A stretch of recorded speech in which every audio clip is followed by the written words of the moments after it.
بسم الله الرحمن الرحيم. الحمد لله الذي أنزل على عبده الكتاب ولم يجعل له عوجا قيما لينذر بأسا شديدا من لدنه ويبشر المؤمنين الذين يعملون الصالحات أن لهم أجرا حسنا ماكثين فيه أبدا وينذر الذين قالوا اتخذ الله ولدا ما لهم به من علم ولا لآبائهم كبرت كلمة تخرج من أفواههم إن يقولون إلا كذبا فلعلك باخع نفسك على آثارهم إن لم يؤمنوا بهذا الحديث أسفا إنا جعلنا ما على الأرض زينة لها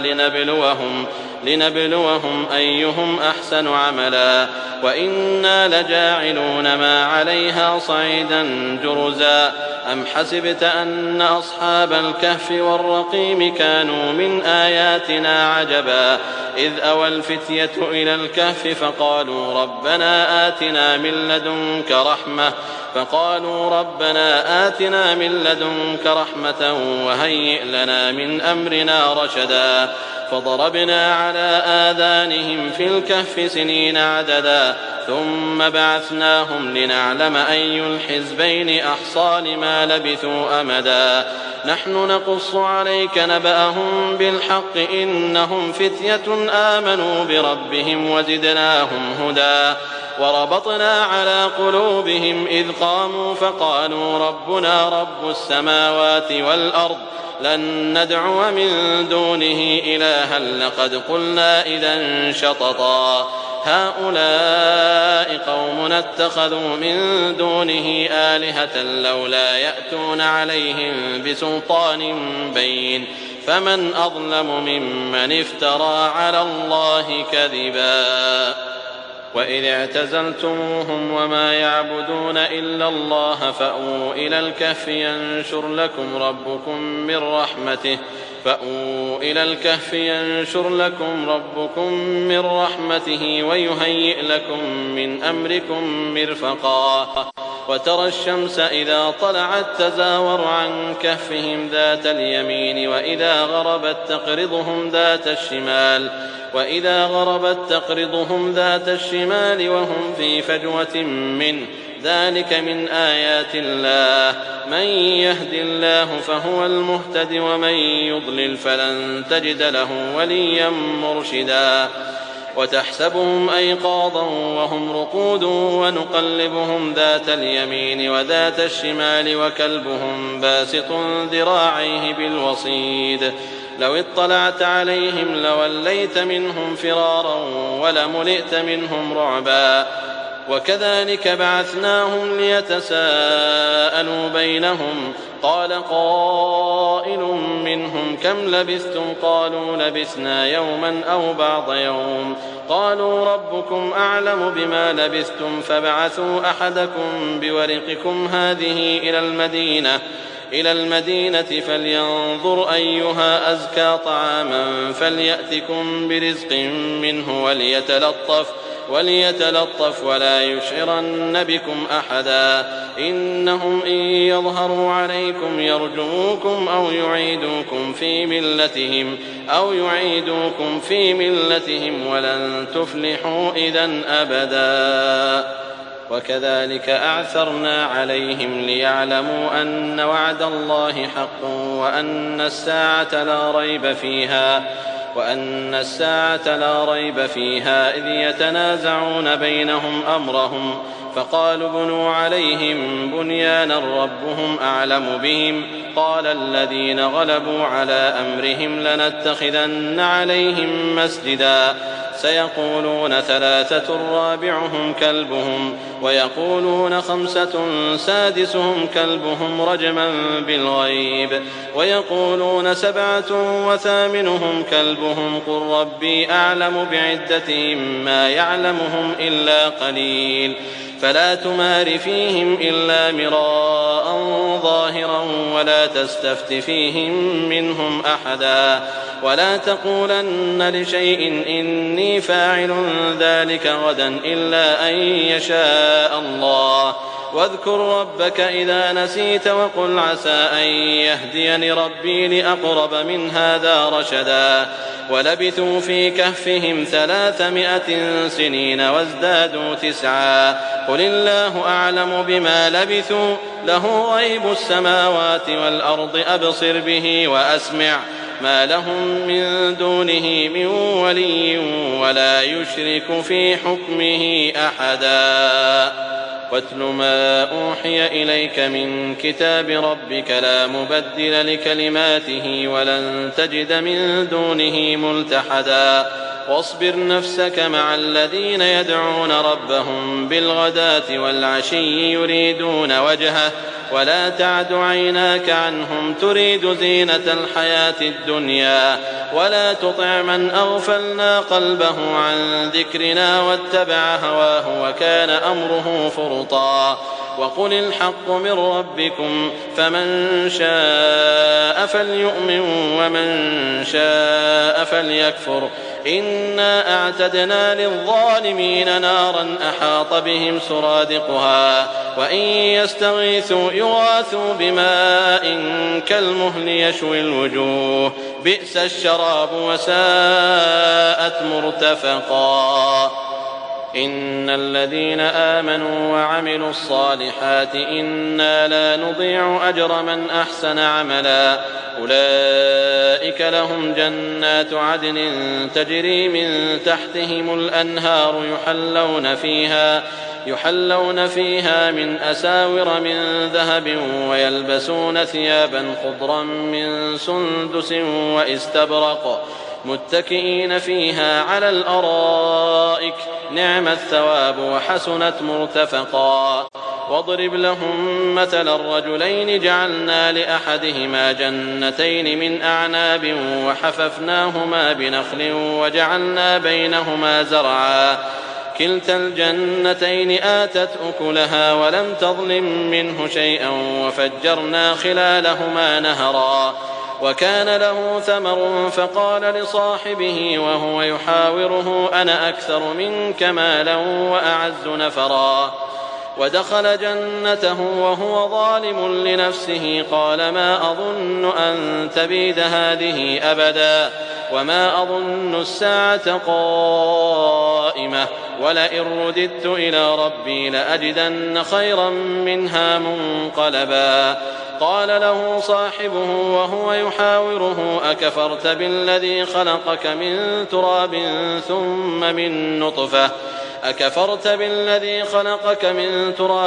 ثم من نطفة ثم سواك رجلا لكن هو الله ربي ولا أشرك بربي أحدا ولولا إذ دخلت جنتك قلت ما شاء الله لا قوة إلا بالله إن ترني أنا أقل منك مالا وولدا فعسى ربي أن يؤتيني خيرا من جنتك ويرسل عليها حسبانا من السماء فتصبح صعيدا زلقا أو يصبح ماؤها غورا فلن تستطيع له طلبا وأحيط بثمره فأصبح يقلب كفيه على ما أنفق فيها وهي خاوية على عروشها ويقول يا ليتني لم أشرك بربي أحدا ولم تكن له فئة ينصرونه من دون الله وما كان منتصرا هنالك الولاية لله الحق هو خير ثوابا وخير عقبا واضرب لهم مثل الحياة الدنيا كماء إن أنزلناه من السماء فاختلط به نبات الأرض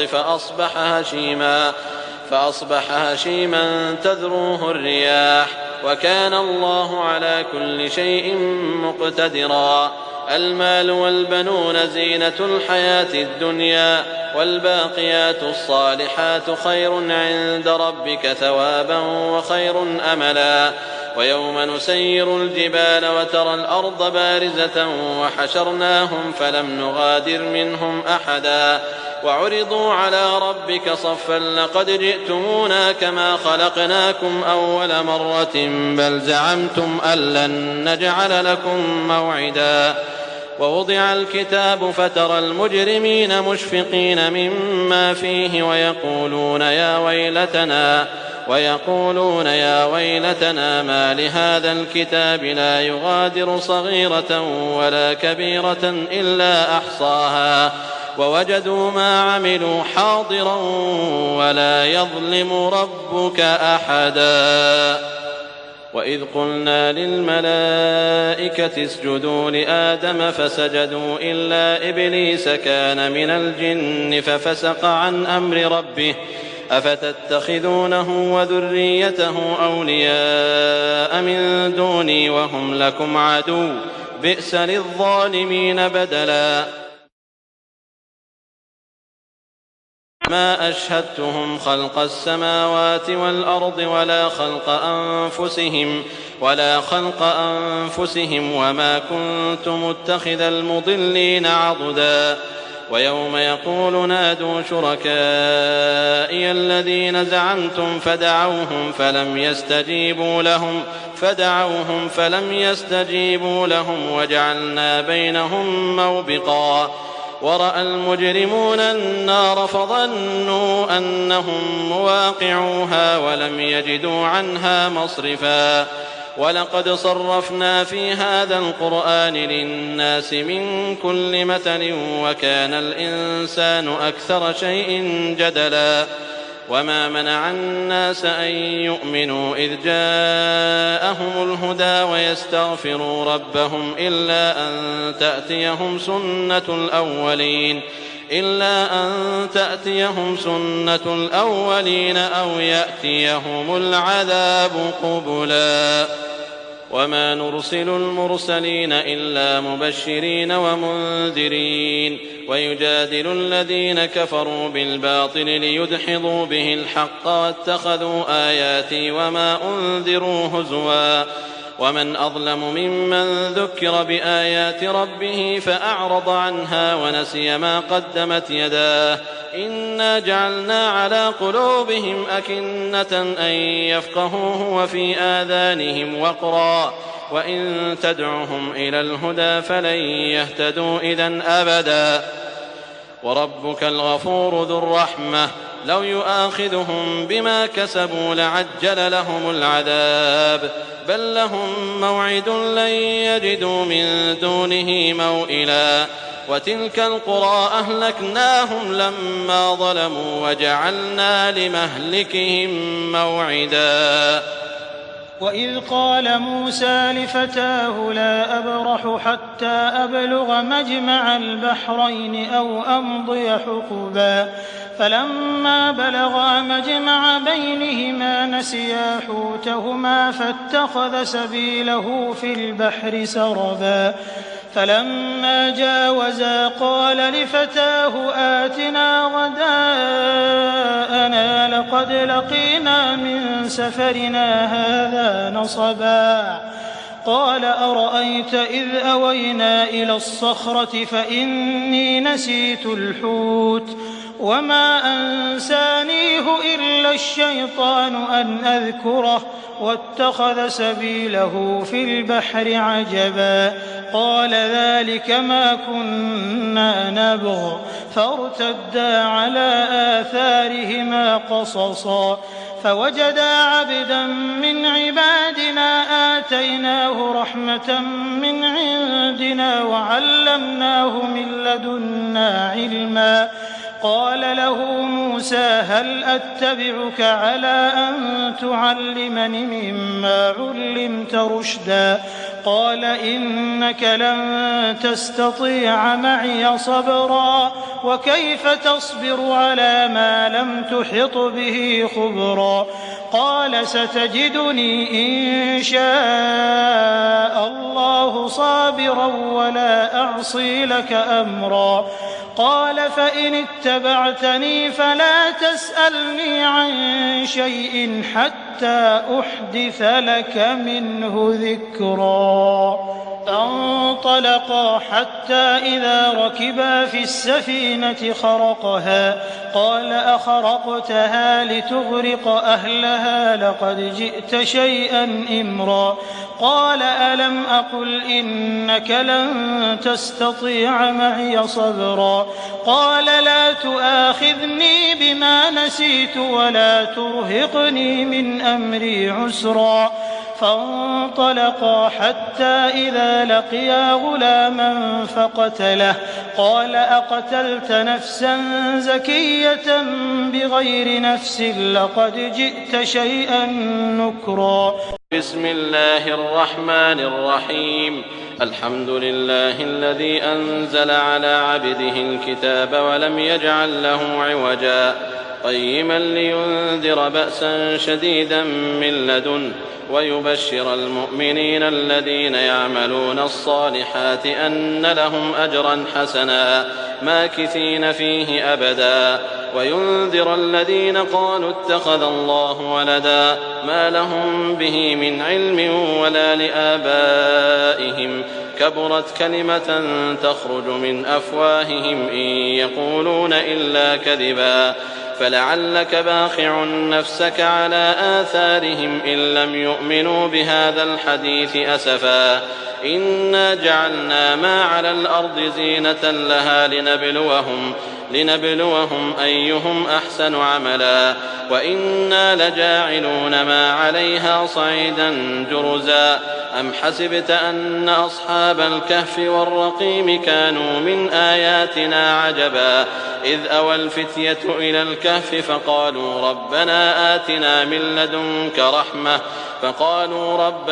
آتنا من لدنك رحمة وهيئ لنا من أمرنا رشدا فضربنا على آذانهم في الكهف سنين عددا ثم بعثناهم لنعلم أي الحزبين أحصى لما لبثوا أمدا نحن نقص عليك نبأهم بالحق إنهم فتية آمنوا بربهم وزدناهم هدى وربطنا على قلوبهم إذ قاموا فقالوا ربنا رب السماوات والأرض لن ندعو من دونه إلها لقد قلنا إذا شططا هؤلاء قومنا اتخذوا من دونه آلهة لولا يأتون عليهم بسلطان بين فمن أظلم ممن افترى على الله كذبا وإذ اعتزلتموهم وما يعبدون إلا الله فأووا إلى الكهف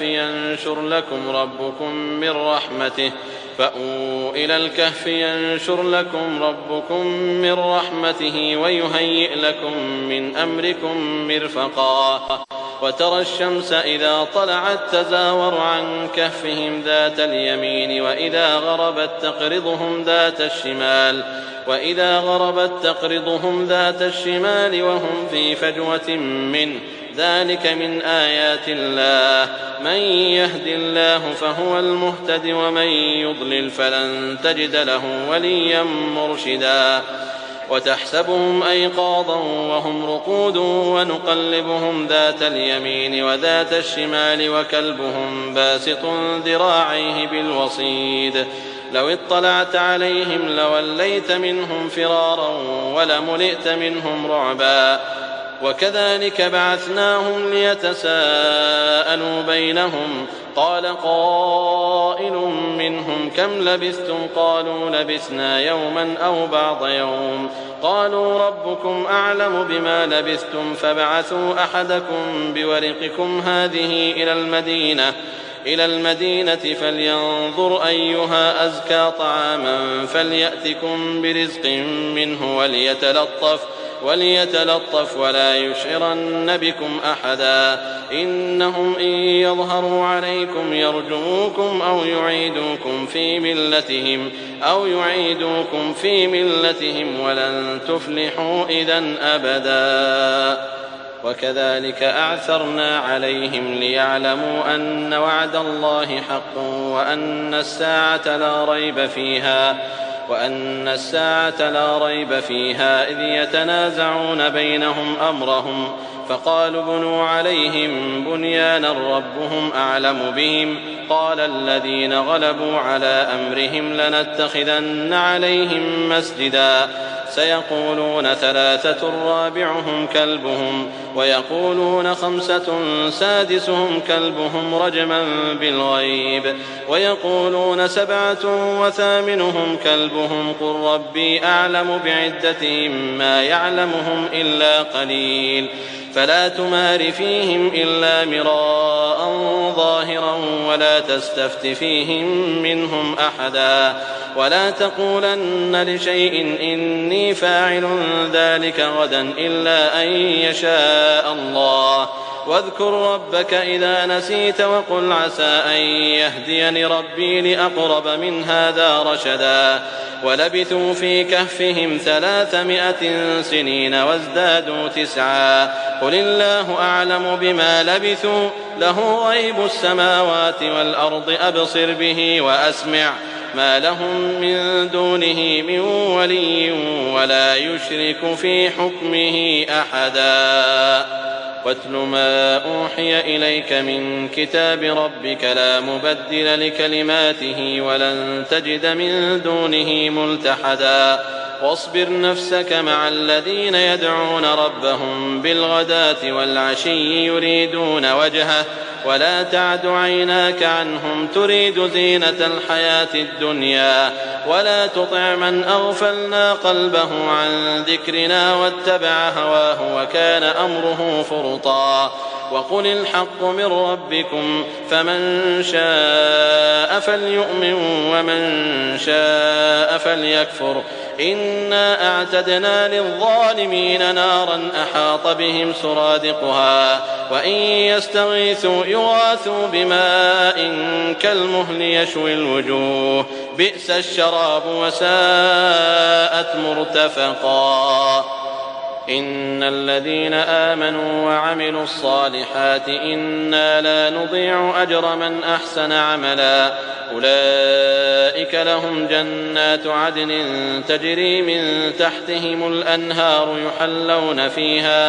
يحلون فيها من أساور من ذهب ويلبسون ثيابا خضرا من سندس واستبرق متكئين فيها على الأرائك نعم الثواب وحسنت مرتفقا واضرب لهم مثل الرجلين جعلنا لأحدهما جنتين من أعناب وحففناهما بنخل وجعلنا بينهما زرعا كلتا الجنتين آتت أكلها ولم تظلم منه شيئا وفجرنا خلالهما نهرا وكان له ثمر فقال لصاحبه وهو يحاوره أنا أكثر